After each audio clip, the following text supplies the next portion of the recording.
बारिश जब अब शुरू होती है तो फर्स्ट ये साइड बारिश होती है, तो उसके बाद बारिश होती है वो साइड। उधर अभी धूप है, बहुत सारी धूप है उधर। देखो देखो देखो देखो, दिख रहा है।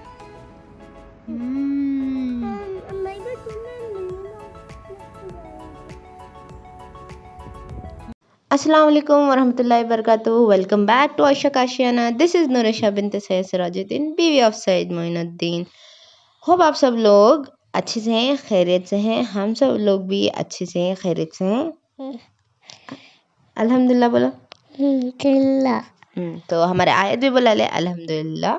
तो आज मैं और आयत एक साथ बेकुत को हैं सो वॉइस ओवर देने के लिए।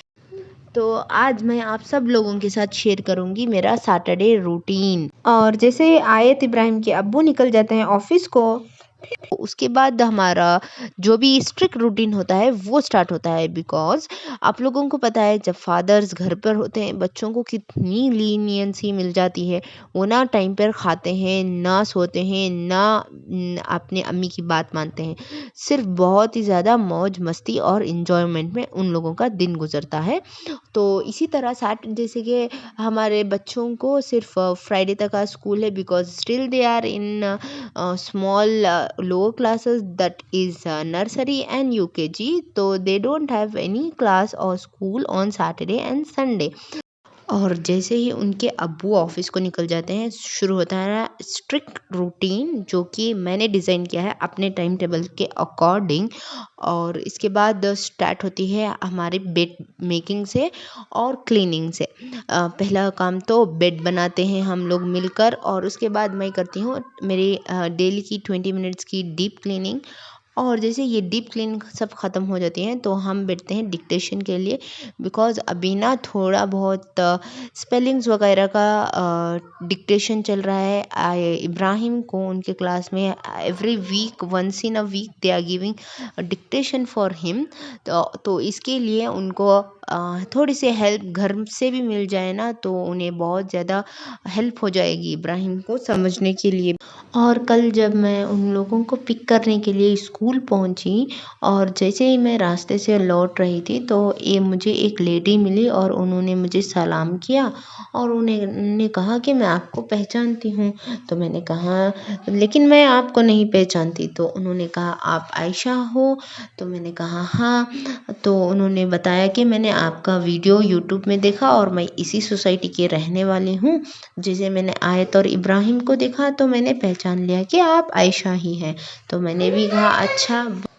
और उन्होंने बताया कि जो मैंने सक्सेसफुल मैरिज के लिए टिप्स जो शेयर की थी मेरे कुछ स्टार्टिंग के वीडियोस में, उन्हें वो बहुत ही ज़्यादा पसंद आया और उनके दिल को छू गई वो वाली बात। तो उन्होंने मेरी बहुत ही ज़्यादा तारीफ़ की और मुझे शाबाशी भी दी और कहने लगी कि आपका पॉइंट ऑफ व्यू मैरिज को लेकर बहुत अच्छा है, मैं चाहती हूँ कि आप इस पर और भी ज़्यादा बात करें।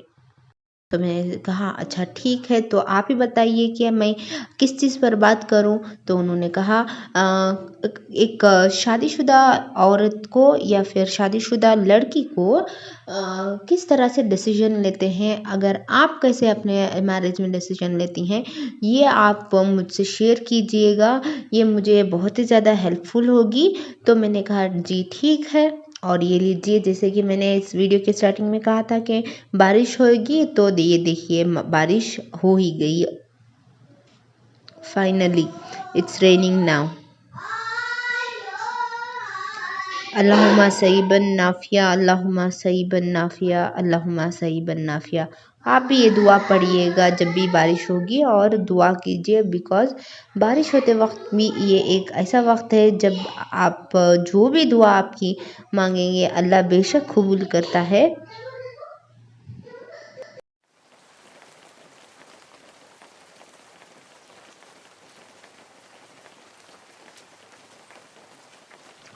और बारिश के मौसम में ना मुझे और आयत इब्राहिम को, इनफैक्ट हमारे फैमिली में सबको भुट्टा बहुत ज़्यादा पसंद है।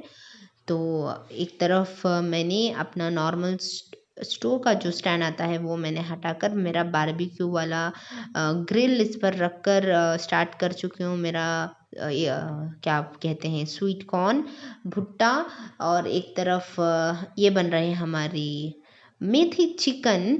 और इसे मैं बना रही हूँ थोड़ा बटर चिकन के टाइप में ही, सिर्फ उसे मैरिनेट करके मैंने थोड़ा देर के लिए छोड़ा था, और उसे अब मैं उसे अच्छे से दम कर रही हूँ चिकन को शैलो फ्राई के टाइप में। और जैसे ही वो हो जाएगा उसके बाद मैं बनाऊँगी उसकी gravy, same as it is जैसे आप बटर चिकन बनाते हो वैसे ही उसकी ग्रेवी तैयार करनी है। और उसमें चिकन को जो भी अब हम शैलो फ्राई कर रहे हैं उस वाले चिकन को उसमें डम करके अच्छे से 5 to 10 मिनट्स हम पका देंगे। तो इसके लिए हम लोगों को उसी सेम वाली कढ़ाई को यूज़ करना है और चिकन को अलग से निकाल कर रख लेना है। और यहाँ पे मैं डालूँगी थोड़ा सा जिंजर और गार्लिक सारा उसी सेम पैन में, और इसके बाद जाएगा थोड़ा सा ज़ीरा, साथ ही साथ थोड़ा सा शाही ज़ीरा, और इसके बाद 2 लौंग, और इसके बाद जाएगी 2 बड़ी इलायची और थोड़ा सा जायफल और थोड़ी सी सौंफ। मुझे ना सौंफ भी डालना अच्छा लगता है। और इसे जैसे ही हम कड़ला कर लेंगे इसको एक प्लेट में निकाल कर ठंडे के लिए छोड़ देंगे। और थोड़े से टमाटो उसी पैन में उसी तेल में हम फ्राई करते हुए उस वाले टमाटोज को अपनी क्वांटिटी की ग्रेवी के हिसाब से हम सॉफ्ट कर लेंगे। बिकॉज़ टमाटो जितना जल्दी और जितना सॉफ्ट हो जाएगा उतना हम लोगों को आसानी होगी ग्रेवी बनाने के लिए। और इसे मैं छोड़ूंगी थोड़े टाइम के लिए ताकि ये अच्छे से पक कर सॉफ्ट हो जाए, बिकॉज़ ये थोड़ा टाइम कंज्यूमिंग है। और जब तक ये बनता है तो मैं आप सब लोगों के साथ डिसीजन मेकिंग के ऊपर जो भी मेरे व्यूज़ हैं वो शेयर कर लूँ। और यहाँ पर देखिए इन्होंने कहा था कि इन्हें बहुत अच्छा लगा कि जो मैंने टिप्स शेयर की थी मैरिज को लेकर, वो ये थी कि आप किसी को भी इन्वॉल्व ना करें अपने गुस्से के टाइम पर किसी थर्ड मेंबर को, और ना ही किसी भी अपनों को शेयर करना कि आपके और आपके मैरिज लाइफ में क्या चल रहा है। तो this will be the very good कि आप लोग किसी को भी जाकर किसी थर्ड पार्टी को आपके दोनों के रूल्स ये जो भी हैं आप ये शेयर ना करें। लेकिन अब होता क्या है, आप शेयर तो नहीं करते लेकिन आप खुद उस वक्त डिसीजन मेकर होते हो। तो ये this is really and very important topic what we are gonna talk today. तो आप डिसीजन कैसे लेंगे, तो बात ये है कि आप ना ये नोट कर ले जो भी आप डिसीजन लो। डिसीजन ना हम छोटी मोटी चीज़ों का तो हम ले लेते हैं, लेकिन शादीशुदा ज़िंदगी में हम डिसीजन कैसे लें। तो आपको ये ध्यान रखना होगा कि जब भी आप कुछ लड़ाई वगैरह हो जाए आपकी शादीशुदा लाइफ में, आप बहुत ही ज़्यादा स्ट्रेस हो चुके हों, आपको लगता है कि नहीं अब मुझसे नहीं हो रहा, I should give up, I should leave out the field. तो आप ये सोच लीजिए, आप लोगों को सिर्फ 4 चीज़ें सामने रखनी है और आपको उसके बाद डिसीजन लेना है। आपने आपने सोचा कि हाँ now this is what I am gonna do, आपने फैसला ले लिया, तो अब एक्शन की बारी है। एक्शन लेने से पहले आप ये सोच लीजिएगा कि ये जो मैंने ये डिसीजन लिया है क्या ये मैंने गुस्से के टाइम पे लिया, क्या मैं अभी इस वक्त गुस्से में हूँ ताकि ये मैं डिसीजन ले रही हूँ, या फिर मुझे भूख लगी है, एम आई हंग्री, दो हो गए। या फिर तीसरा, क्या मैं अपने आप को अकेला महसूस कर रही हूँ इसलिए ये डिसीजन ले रही हूँ अभी इस वक्त एट प्रेजेंट। और इसके बाद ये एक और होता है, क्या मैं अभी बहुत ही ज़्यादा थक चुकी हूँ घर के कामों से, बच्चों के कामों से या हस्बैंड के कामों से, इसलिए मैं ये फैसला लेने जा रही हूँ। अगर ये 4 चीज़ें वजह है, अगर आप इस 4 चीज़ों में फंसे हुए हो और आप डिसीजन ले रहे हो, तो समझ लीजिएगा कि आप कुछ ना कुछ गलत करने वाले हो। तो आपको एक और मर्तबा रीथिंकिंग करना पड़ेगा, एक और मर्तबा ठंडे दिमाग से सोचना पड़ेगा, आपको आंसर वहीं पे मिल जाएगा। तो this is what I do in my marriage. मैं जब भी सोचती हूँ, और ये देखिएगा कि मैं ये सब आसमान से सीख कर नहीं पैदा होकर आई हूँ, बिकॉज़ मैंने बहुत सारी गलतियाँ की है अपनी भी लाइफ में, अपने मैरिज लाइफ में, अपने हस्बैंड के साथ वक्त बिताते हुए, बिकॉज़ इंसान गलतियाँ करते करते ही सीखता है। तो ये बात अलग है कि शादी को टाइम ज़्यादा हो चुका है, तो हमने बहुत सारी चीज़ें सीख ली, लेकिन ये सब चीज़ें आप लोगों के साथ शेयर करने का मतलब ये है कि जो गलतियां हम लोगों ने कर कर के सीखी है, ये आप लोग ना करें। जो भी न्यूली मैरिड कपल्स हैं, वाइफ्स हैं, स्पेशली जो औरतें मेरा वीडियो देख रही हैं, तो उनके लिए ये बात बहुत ही लाजमी है कि आप इन 4 चीज़ों को गौर व फ़िक्र से सोचे समझे और उसके बाद अपना डिसीजन लीजिएगा, बिकॉज़ यहाँ पर कोई भी आपको फोर्स नहीं कर रहा, कोई भी आपको तंग नहीं कर रहा, बिकॉज़ ज़माना बहुत ज़्यादा बदल चुका है। यहाँ पर कोई भी माँ बाप उन लोगों के ऊपर, अपने बच्चों पर, अपने बेटियों पर, अपने बेटों पर प्रेशराइज़ नहीं कर रहे हैं, क्योंकि सब फैसले आजकल खुद बच्चे ले रहे हैं, चाहे वो लड़का हो या फिर लड़की हो।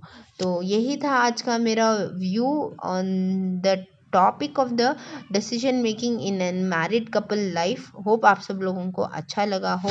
अगर अच्छा लगा हो तो प्लीज़ एक लाइक कीजिए और एक कमेंट भी कीजिए और शेयर कीजिए, और अगर मेरे चैनल पर आप नए हैं तो सब्सक्राइब करे बगैर मत जाइएगा, क्योंकि आप लोगों के साथ ऐसे बहुत सारी बातें related to marriage, related to parenting, related to decision making, everything. मैं एक मॉम हूँ, एक वाइफ हूँ, एक लर्नर हूँ, एक कॉम्पिटिटर हूँ अपनी खुद की दुनिया में। ये जो मेरी छोटी सी 3 बच्चों की और एक हस्बैंड की एक घर की, जो भी मेरी इतनी दुनिया है, इन सब चीज़ों से जो भी मैं जुड़ी हुई हूँ, तो इन सब की बातें मैं आप सबसे शेयर करते रहूँगी। तो इसीलिए, ताकि मेरा कोई भी वीडियो आपसे मिस ना हो, तो प्लीज़ शेयर करते हुए सब्सक्राइब भी करना ना भूलिएगा, और कमेंट भी कीजिए अगर आप लोगों को कुछ डाउट है, अगर आप लोगों को कुछ सवाल है मुझसे करने के लिए, related to my kids, related to my husband, related to my family, related to my channel, related to my life, आप प्लीज़ मुझे कमेंट कीजिएगा। मैं इंशाल्लाह ज़रूर से आपका रिप्लाई देने की कोशिश करूँगी। और ये रहा हमारा स्नैक टाइम 6 o'clock को, और इसके बाद हो चुकी है ईशा के बाद मैं भाग कर आती हूँ मेरे किचन में जो भी है वाइंड अप करने के लिए। और आज मुझे बनानी थी रोटी डिनर में, जैसे कि मैंने दोपहर में ही ग्रेवी बना दी थी, तो इसमें सिर्फ रोटी डालने का काम बाकी था। तो मैंने रोटी यहाँ पे झट से जल्दी से डाल रही हूँ, ताकि वाइंड अप कर दूँ, चाहे वो सैटरडे हो या फिर संडे, लेकिन मुझे जल्दी सोना बनता है। अनटिल अनलेस मेरे सैयद घर पर ना हो, I don't spend lot of time on entertainment, I just keep on finishing my work. Because अगर आपके घर में एक बच्चा हो या फिर आप अकेले हो ना, तो आप कैसे तैसे ख़त्म कर देते हो काम। अगर आपके घर में 2 या फिर 3 बच्चे हो ना, ये लोग आपको काम ख़त्म करने देंगे नहीं। आप ना अगर पूरी रात भी इनके कामों में खड़े हो ना, ये कराते रहेंगे, इतना खिलाएंगे, इतना रोएंगे, इतना खाना मांगेंगे, इतना दूध मांगेंगे, इतना आपका टाइम मांगेंगे ये बच्चे कि पूछो मत। लेकिन जो भी है, वक्त है, गुजर जाएगा, फिर लौट कर नहीं आएगा। तो बस I keep on enjoying with them, along with them, और कोशिश करती हूँ कि इसी वक्त को खुशी से जी लूँ और अच्छे से जी लूँ और डिसिप्लिन से जी लूँ। तो बहुत ज़्यादा चीज़ें सीखने को मिलती रहती हैं दिन पर दिन, कुछ आयत के थ्रू, कुछ इब्राहिम के थ्रू, कुछ युसरा के थ्रू, कुछ सैयद के थ्रू, और ये 4 लोग भी बहुत सारी चीज़ें सीखते हैं मेरे थ्रू। तो this is what how we spend our time. And अल्हम्दुलिल्लाह आप सब लोगों को भी मेरा आज का व्लॉग बहुत अच्छा लगा होगा, आई एम श्योर, बिकॉज मैं बहुत सी इम्पोर्टेंट और छोटा ही बात करती हूँ लेकिन इन्फॉर्मेटिव बात करती हूँ जो कि आपकी डेली लाइफ में काम आ जाए। तो यही टॉपिक मैं उठाकर बात करती हूँ। कुछ क्या बोलते हैं, रॉकेट साइंस नहीं बात करती, बिकॉज बहुत सारे लोग ऐसे हैं जो ऑलरेडी सक्सेसफुली रॉकेट साइंस को भी पास कर और चुके दूसरे हैं। दिन हम लोगों को देखने को मिला एक रेनबो हमारे निको होम्स में माशाल्लाह, और ये फ़ोटोज़ मैंने कलेक्ट की आप लोगों के साथ शेयर करने के लिए। एंजॉय कीजिएगा।